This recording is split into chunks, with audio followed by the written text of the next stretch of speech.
So as we walk around and start our regular landscape maintenance at this commercial property, some key areas that we focus on and make sure that there is nothing impeding any of the signs. As you can see here, there's a stop sign, there's a warning sign.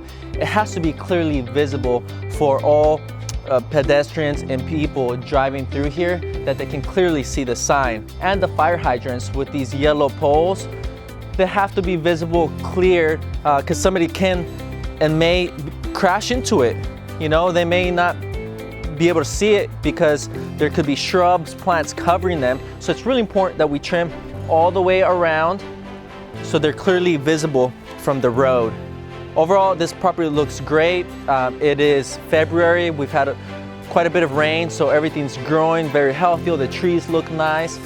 There's very good, healthy vegetation growing. As you can see, there's hardly any weeds here because the crew has done an amazing job with weed abatement and removal.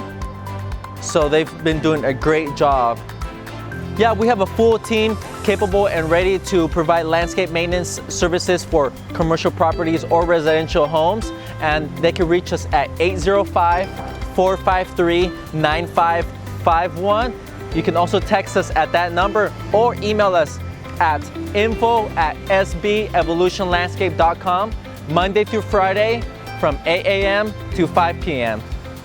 And we'll be more than happy to help you.